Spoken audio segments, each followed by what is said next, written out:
Muita gente pode olhar e falar, ah, esse daí, Palmeiras vai levar fácil. Olha, não é bem assim. Não é bem assim. Quem diz isso não está acompanhando o Vasco e não está sabendo o que rolou no último jogo do Palmeiras. Não é só de suco amarelo que vive o Thiagão. Cafezinho. Acorda! Isso! Café forte, sem açúcar, é que eu preciso voltar pra dieta. Recado inicial. Não reparem a cara amassada, porque, poxa, Thiagão grava o vídeo na madruga pra sair às 7, e aí quando acorda fica aqui essa beleza, né? Ó, que é isso? Até um susto, não vai assustar os outros aí, Thiago! Mas é isso, família. Cara, família, eu tava acompanhando aqui um corte do programa de agora há pouco, do Redação Sport TV. Eu não me lembro o nome do jornalista que estava comentando, mas até o Cantarelli estava lá com ele, né? E ele falando, né, sobre esse tabu do Vasco. Poxa, se o Vasco não conseguir ganhar hoje do Palmeiras, vai completar 10 anos, né? Claro que teve, se você colocar o Vasco, disputou, infelizmente, né? Não tenho orgulho nenhum em falar isso. Você coloca ali 2016, você coloca 21 e 22, né? Então você diminui isso aí 3 anos, né? Podemos colocar assim, porque o Vasco, infelizmente, disputou a Série B. Mas incomoda, né? Incomoda um tabu desse aí. O Vasco recentemente quebrou um tabu lá contra o São Paulo, no Morumbi. Então, chegou a hora, né? Claro que quando você olha para os desfalques do Vasco, Cuesta, o Barros, jogadores que, cara, como encaixaram nesse time? Eu venho falando aqui com vocês, né? Que tem 4 jogadores que mudaram o Vasco, mudaram a realidade do Vasco, nesse momento. Cuesta, Robert Renan, Barros e o Pumita, que não deixa de ser um reforço, porque ninguém esperava esse nível de atuação do Pumita aí. Mas, poxa, a gente tem que ganhar, né? A gente tem que ganhar hoje, tem que ter uma boa atuação para quebrar esse tabu. E aquela resenha que eu tive com vocês no vídeo de mais cedo, né? A gente fica bem, pô, ganhando desse nível de adversário que tá sempre aí brigando por títulos, que tá na parte de cima da tabela, tá na semifinal da Libertadores. E, cara, vai tratar esse jogo como uma decisão, porque de forma nenhuma eles querem que o Flamengo, né, abra ali uma margem maior do que já, né, se encontra nesse momento. Então vai ser um jogo, assim, muito importante para o Vasco. Visando, claro, né, tendo ambição no Campeonato Brasileiro e também mirando a Copa do Brasil. Você tem que competir hoje e ganhar, família. Então, nesse sentido, a gente vai resenhar muito aqui. Quero trazer mais um torcedor do Palmeiras, mas agora é um jornalista, né, que trabalha lá na TNT, e ele analisando o nosso time, e também o Vampeta, falando sobre a possibilidade do PH, né, vestir aí a camisa da seleção. Resenha bem interessante. Quero destacar aqui também alguns comentários que eu peguei aqui no nosso vídeo de pré-jogo, da galera falando da parte tática, Verrete. Teve um amigo que me esculachou, na moral, na resenha, né, falando eu falei da possibilidade do Cocão. Ele, pelo amor de Deus, ainda bem que você não é treinador do Vasco. Então chega aí que tem muita resenha. Claro, família, além de falar aqui um pouco da mudança aí, né, do calendário, a CBF, até agora há pouco, né, acho que estava rolando essa live aí, essa apresentação, a gente vai destacar aqui alguns pontos também. Então chega aí que tem muita resenha nesse vídeo, mas antes, deixa eu te pedir aquela moral. Se não for inscrito aqui no canal Vasco em Família, se inscreve, deixa o like, ativa o sininho para não perder os próximos vídeos, comenta e hype o vídeo para fortalecer o trabalho do Thiagão. Vamos seguir a nossa resenha. Eu não consegui acompanhar, né, essa live, essa apresentação da CBF, mas separei aqui algumas postagens, né, pra gente trocar uma ideia. Tá aqui, ó. Clubes da Série A terão uma redução de até 15% de partidas por temporada, né? É a CBF tentando ajustar essa questão do calendário para, de alguma forma, acabar com essa desculpa aí, né, dos treinadores em relação a jogos, calendário, viagens e tudo mais. Eu acredito que ainda assim vai continuar, né, desgastante, mas já dá uma melhorada nesse sentido. E assim, família, a gente tem que entender que eu acho que é uma mudança para também tentar melhorar o nível da competição. Eu acho que esse é o ponto. A gente não pode negar que o desgaste acaba atrapalhando as viagens, né, o calendário, a quantidade de jogos. Isso tem um peso, sim. Se você comparar, claro que o futebol europeu tem um investimento, tem mais qualidade, né, matéria-prima é muito melhor em termos de talento, mas claro que o cansaço, o desgaste acaba com a qualidade do jogo. Você pode ter certeza disso. Então vamos ver o que vai acontecer a partir do ano que vem, se o nível das partidas vão melhorar também nesse sentido. Tá aqui, ó, estaduais confirmados de 11 de janeiro até 8 de março. É isso. O futebol vai começar bem cedo a partir do ano que vem. Destacar aqui também o brasileiro, ó, que também, né, mudou bastante. Início, dia 28 de janeiro, término no dia 2 de dezembro. Tem alguns detalhes aqui. O Campeonato Brasileiro terá 4 rodadas que serão intercaladas com o Campeonato Estadual. São 9 finais de semana e 2 meios de semana para o estadual. Os jogos do Brasileirão serão nos meios de semana. Tá aí. Então, assim, uma mudança bem significativa, né, em relação a calendário, porque, por exemplo, o Vasco esse ano não teria o Nuno, não teria ali talvez, né, a boa fase do Ryan, né? Então os clubes vão ter que se adaptar também nesse sentido, porque o Campeonato Brasileiro, desde o início, você tem que estar pontuando, você tem que estar para não sofrer na reta final. Então, assim, uma mudança bem, né, interessante, aí vamos ver como é que vai ficar, porque geralmente ali em janeiro a galera começa com uma preguiça danada, né? A partir do ano que vem não vai ter essa, tem que começar 100 por hora, família vascaína. Copa do Brasil, início dia 18 de fevereiro, término dia 6 do 12. Então, mais uma vez, né, termina depois do Campeonato Brasileiro. Tem alguns detalhes aqui também da Copa do Brasil. Clubes da Série A entram apenas na 5ª fase. Redução de 1 a 3 datas para clubes da Série A. Aumento de 122 para 155 jogos. Vai ter mais clubes, né? Final em jogo único, isso é um detalhe importante.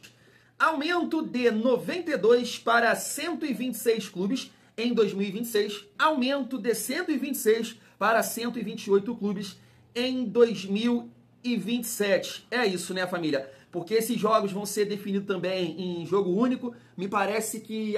Me corrijam aí se eu estiver errado. Eu acho que as oitavas é ida e volta. E aí eu não sei se é oitavas, quartas e semi. São ida e volta.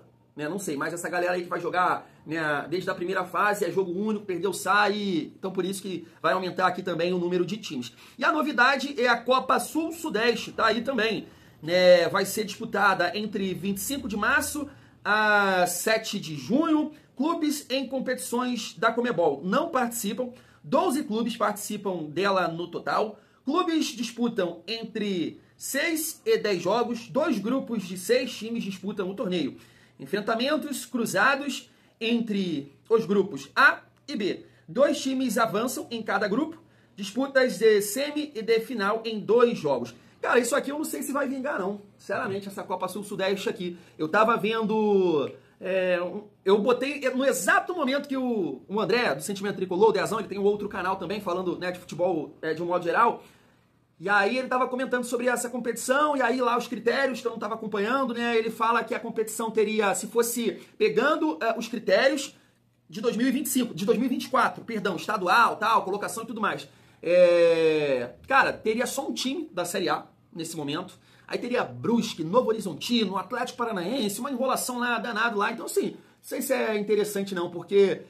agora eu acho que são 6 vagas, né, para Libertadores, 6 para Sul-Americana. Então a galera que fica ali não cai e não consegue classificar para nenhuma competição da Conmebol, de repente vai disputar essa competição aqui. Não sei se vai vingar. Não, mas ele deve, né, pintar um papel colorido, né, ganhando essa competição, gera mais receita. Eu acho que, né, os clubes vão, claro, acabar disputando essa Copa Sul-Sudeste. É isso, família Vasco. Então, 2026 promete muitas mudanças, né? A gente espera que o Vasco esteja preparado para elas. Vamos seguir a nossa resenha. Quero reagir aqui com vocês, esse corte do Vampeta falando do PH e também do jornalista do Palmeiras, né, o torcedor do Palmeiras falando sobre o nosso time, e aí a gente vem pontuando aqui, né, destacando a visão de vocês também para essa partida. Se liga só. Acredita que ele tem bola pra jogar na seleção? Tá merecendo pelo menos? Por exemplo, aqui, enquanto ele tava falando, ele tava acompanhando e fui ver a escalação de final de semana da Roma. O Messi está lá. Ele foi substituído aos 59 do segundo tempo. Né? Jogou primeiro, jogou mais 15, 14 do segundo tempo. O William, que é titular do Cruzeiro, já foi chamado também. Sim. Por outro, não tô falando pelo Ancelotti. O Emerson Royal, que tá no banco hoje do Flamengo, já foi chamado. E ninguém se firmou em nada, não tem ninguém firmado. Então eu concordo com o que fala assim. Vai que o cara chega lá e ele apoia pra caramba, tem uma saúde. Pra mim as vagas da lateral estão abertas. Estão abertas, né? E pra mim o Alexandre ainda é o melhor lateral esquerdo deles todos. Já veterano. Mesmo veterano, você colocaria o Alexandre ali. Se a Copa fosse amanhã, seria o Alexandre pra mim. E na lateral direita, seja o que Deus quiser. Se nenhum deles der certo, eu meto lá o Militão. Vai com o Militão mesmo. Porque não tem ninguém ainda, pô. Eu acabei de citar aqui o William, parece que não, tava no Cruzeiro, foi chamado já também. Sobre o Paulo Henrique, ele é o único a superar 50 dribles certos no Brasileirão e vencer mais de 150 duelos. Então ele realmente tá mostrando. E ele vai pra dentro, usa bem, ali. usa bem. Ele usa bem, né? Segundo gol mesmo, ele filtra ali como um. Não, usa bem e ele usa bem a canhota, né? Ele é direito, mas ele trabalha bem com a perna esquerda. Acho que tem isso, que os rivais falam, pô, quem que é esse cara? Ele jogou aonde? Merece estar na seleção? De um jogador tem que ter um status pra ir pra seleção ou não? Tá jogando bem, tem que chamar. Primeiro que ele tá jogando num grande clube que é o Vasco. Então o jogador de Vasco da Gama sempre foi jogador de seleção. Aliás, teve um momento no futebol brasileiro que o Vasco era que cedia mais jogadores pra seleção. Eu joguei nas eliminatórias de 2002, o Vasco cedeu Romário, Euler, Juninho Pernambucano e Juninho Paulista. A gente pegou a Venezuela, metemos 5 lá em Maracaibo. Romário fez uns 3 e eu lembro bem da escalação de volante era eu e o Donizete, um do Cruzeiro. Aí vinha Juninho Pernambucano, Juninho Paulista, Euler e Romário. Os 4 do Vasco. Os 4 do Vasco. E o Candinho era o treinador. Já meteu os 4 que era entrosado. Então, se estiver jogando bem, por que não? Tem que chamar, né? A última vez que um jogador do Vasco tinha sido chamado foi o Léo Jardim, pelo Dorival. Na época o Ederson tinha machucado, aí ele chamou o Léo Jardim. O terceiro colocado antes da abertura da rodada contra o 12º colocado. Com o terceiro colocado jogando em casa, claro, isso gera um favoritismo natural para o Palmeiras. Porém, é preciso olhar com mais atenção. É verdade que o Vasco tem um retrospecto ruim como visitante. Tem o 13º aproveitamento no Brasileirão. Em 12 jogos, 3 vitórias, 2 empates e 7 derrotas. Porém, é um adversário difícil de ser batido nas últimas partidas. Perdeu apenas 2 dos últimos 10 jogos que disputou. Então quando a gente olha e fala, esse jogo aqui, bota na conta aí que é tranquilo no bolão, vitória do Palmeiras, é o terceiro contra o 12º. Não, e eu vou explicar o porquê. Além de ter perdido apenas 2 dos últimos 10 jogos, conseguiu 3 bons resultados contra times do G6, inclusive 2 que estão lutando pelo título contra o Palmeiras. Contra o Palmeiras, lá em cima, na tabela de classificação. Olha só. Teve empate com o Flamengo por 1-1. É clássico e tudo mais, no clássico as coisas se equilibram, é verdade. Mas não só a questão de se equilibrar, o Vasco jogou bem esse jogo. Além disso, teve vitória sobre o Bahia por 3-1. Time do G6. Mas o Jean Lucas foi expulso, o Vasco jogou com 1 a mais de 60 minutos do jogo. Tá bom, é verdade. Podemos colocar aí esse adendo nessa vitória. Mas o Vasco vem de vitória sobre o Cruzeiro por 2-0. O Vasco vem de vitória sobre o Cruzeiro por 2-0. Então veja só, quando você olha o pacote inteiro, você vê um empate contra o Flamengo, líder do campeonato, 1-1. Uma vitória contra o Bahia, 3-1. E uma vitória sobre o Cruzeiro, 2-0. Esses são os últimos resultados de 3 confrontos contra times do G6. O Vasco fez 7 dos 9 pontos possíveis. E as armas têm aparecido, né? O Palmeiras vai ter que lidar com a altura do Verratti, uma bola aérea que funciona muito bem, e não só dele, porque o Ryan vem funcionando bem na bola aérea também. O Ryan fez gols de cabeça contra Cruzeiro e contra Flamengo. Então não é só o Verratti a referência que pode desequilibrar na bola aérea. Tem a contribuição que é sempre muito esforçada de velocidade do Nuno Moreira, a bola parada e a criatividade do Coutinho, isso faz diferença. Um lateral bastante agressivo, que inclusive foi fundamental na vitória contra o Cruzeiro, que é o Paulo Henrique jogando pela direita. E é bom deixar muito claro que a bola parada e os cruzamentos na área do Vasco têm funcionado muito bem nos últimos jogos. Além do que, defensivamente, tem um goleiro que faz toda a diferença, que é o Léo Jardim, né? Por isso o Vasco, inclusive, quando não acaba conseguindo vencer, é difícil de ser batido. Tem um goleiro de altíssimo nível. Mas para esse confronto, tem um desfalque relevante. O Cauã Barros assumiu a titularidade na volância ao lado do Hugo Moura. O Vasco não perdeu nesse período em que ele assumiu, mas é desfalque, tomou o 3º cartão amarelo. E aí o Diniz vai ter de buscar soluções com o Tietê, por exemplo, que vinha sendo titular, inclusive, funcionou de alguma maneira, mas está voltando de lesão muscular, é preciso entender quanto tempo aguenta. Tem a opção do Matheus Carvalho e também do Paulinho, além do Thiago Mendes, que também acabou de voltar de lesão. Mas o Cauã Barros encaixou muito bem nesse Vasco da Gama, vai fazer uma falta da... Tá aí.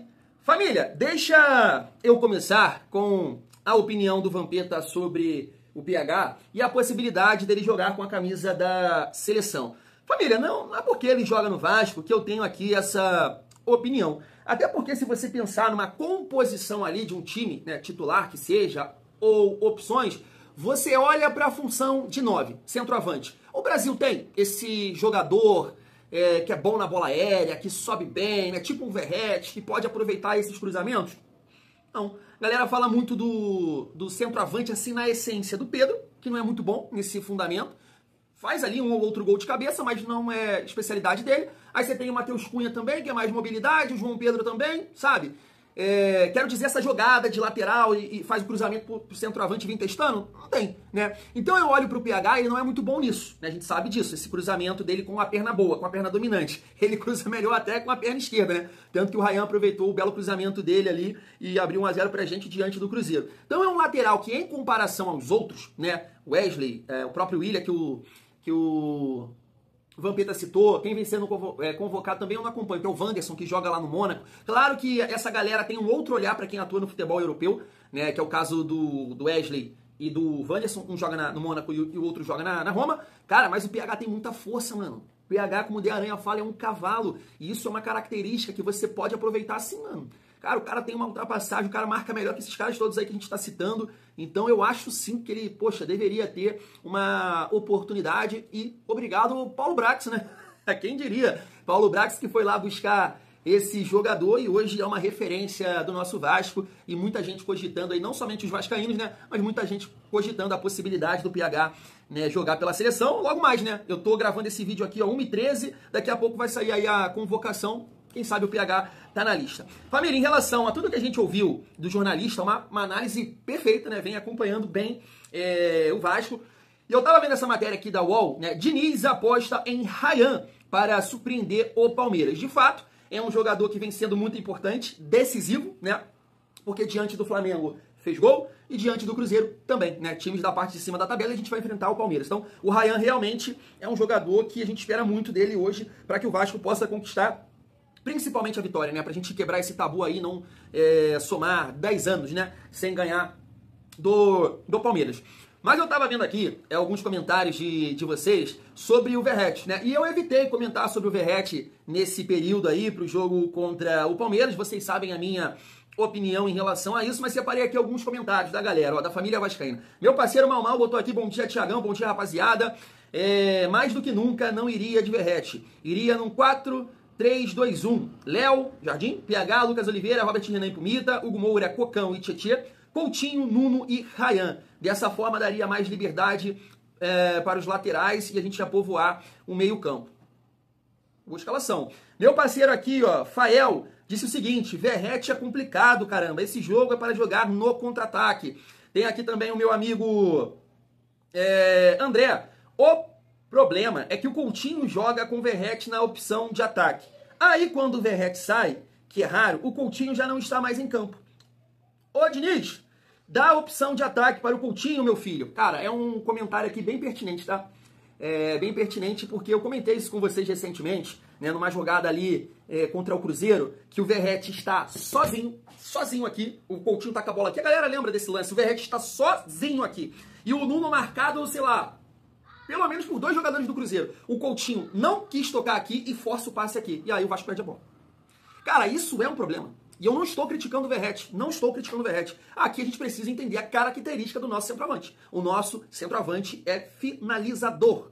A bola tem que chegar lá, ele tem que estar próximo da área, dentro da área, para marcar os gols. Não dá para exigir do Verratti essa condição dele pelo meio do campo, trabalhar, tocar e não sei o quê. Só que isso é um problema, como o amigo está falando aqui. Porque você força o seu camisa 10, que já não tem mais aquela condição física de arrastar 1, 2, não tem mais. Ele precisa que, né, tenha jogadores para aproximar dele. Então ele foi perfeito aqui quando ele fala que quando o Coutinho está em campo, né, com gás, tem o Verratti, que não consegue associar. Até que no jogo contra o Cruzeiro, né, o Coutinho ficou um tempo dentro de campo com o David, com o Ryan, né? E assim, de fato, é aquilo que eu falo, é testar. De fato, não teve grandes jogadas, mas já teve uma mobilidade maior, uma participação ali, né, dos jogadores. Teve sim 1 ou 2 jogadas que o Coutinho participou com o David, com o Andrés Gomes. Então sim, eu concordo com ele aqui que em alguns momentos você tem que permanecer com o Coutinho e dar mais opção na frente, né? Ter jogadores para associar com o Coutinho. E aqui o meu parceiro Luiz, que acabou com a minha vida, ó. Sério que eu ouvi isso mesmo?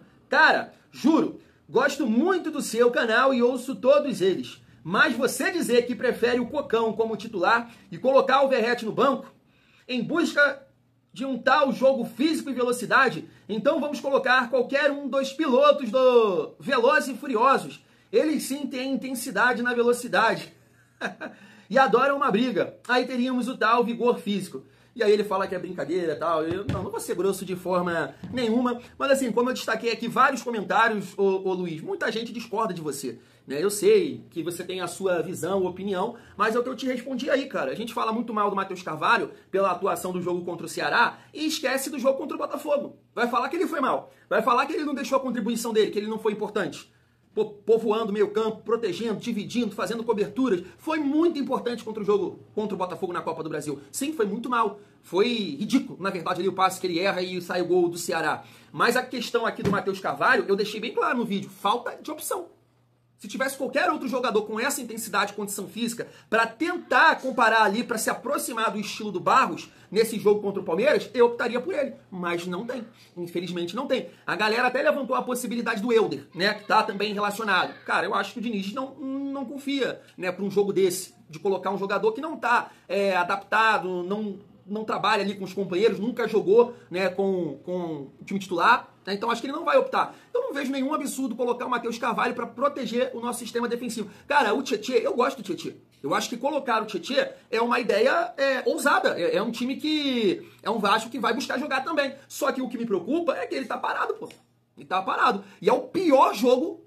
é o pior jogo pra você voltar com um cara que estava parado. Contra o Botafogo lá na grama sintética, ele saiu. E aí tu vai pegar um Palmeiras que está num momento melhor que o Botafogo e também tem mais intensidade. Claro, o Vasco também está num momento melhor em comparação ao jogo contra o Botafogo. Então assim, não vejo nenhum absurdo. Em relação ao Verratti, cara, Luiz, muita gente vai concordar, muita gente vai discordar de você. Justamente, quando a gente pega o gancho do Valdir, lembra que o Valdir falou? Eu destaquei aqui no canal e muita gente comentou aqui, pô, Thiagão, o Valdir falou isso. O jogo de hoje é isso.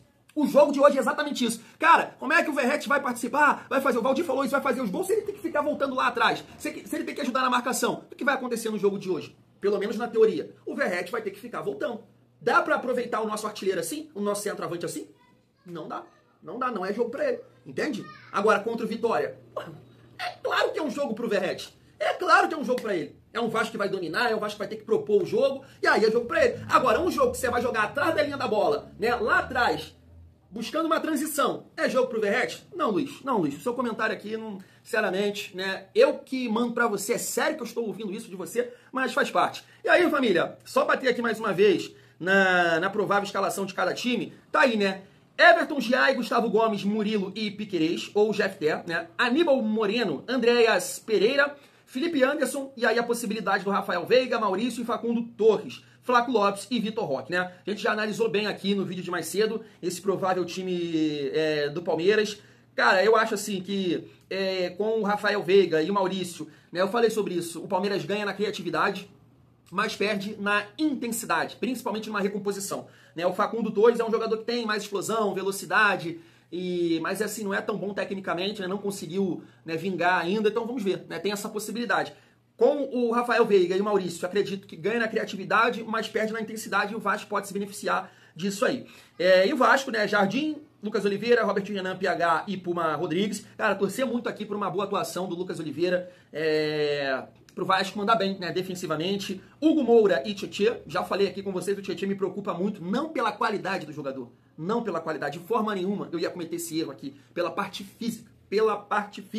Né? Você tem Tietê, Coutinho e Verratti. São 3 jogadores já com uma certa idade, com uma dificuldade física, principalmente o Tietê voltando de lesão. Isso aqui me preocupa demais. Mas vamos lá, né? Torcer para que o Vasco possa ficar com a bola também no jogo, porque o Tietê acaba contribuindo com isso. Nuno, Ryan e Coutinho. E Verratti no comando de ataque, né? Eu preferi falar muito mais, trazer muito mais uma energia positiva para o nosso artilheiro nesse período aí, desse jogo contra o Palmeiras, porque é um dos times que ele nunca marcou, né, na Série A, Palmeiras e Internacional, que seja hoje, né? Seja hoje. Assim tá valendo, assim como foi em 2015, o Vasco fez gol com o Nenê, camisa 10, e fez um gol com o Rafael Silva, atacante, né? Eu acho que o Rafael Silva tava de centroavante naquela oportunidade, cara. Me corrijam aí se eu estiver errado. Mas acho sim que ele era a nossa referência, o nosso falso 9. Então quem sabe aí? Gol do Coutinho, gol do Verratti, vitória Vascão. Fui!